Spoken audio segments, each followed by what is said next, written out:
اپنے حالات ہم دیکھیں، نہ ہمارے پاس آزادی ہے، نہ یہاں خوشحالی ہے، غربت بڑھتی جا رہی ہے، دن بدن قیمتیں بڑھتی جا رہی ہیں۔ تنخواہ دار طبقے سے پوچھیں کہ کیا حالات ہیں ان کے، پوچھیں آج بزنس مین سے، سب دکان، آج فیکٹریاں بند ہو رہی ہیں، پوچھیں آج بزنس کون سی، کسانوں سے پوچھیں، کسی سے پوچھیں، خاص طور پہ تنخواہ دار طبقے سے آج پوچھیں کہ وہ گزارا کیسے کر رہا ہے۔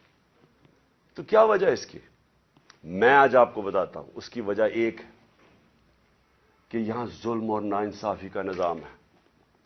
میرے نبی صلی اللہ علیہ وسلم نے کہہ دیا تھا 1500 سال پہلے کہ طاقتور اگر چوری کرے تو آپ اس کو این آر او دے دیں، اور بیچارے غریب لوگ جیلوں میں جائیں، اور پھر سمجھیں کہ اللہ ہماری دعائیں قبول کرے گا۔ اور اسی لیے جہاد اس نے ہمیں کہا ہے کہ ظلم کے سامنے کھڑے ہو، ناانصافی کو قبول نہ کرو،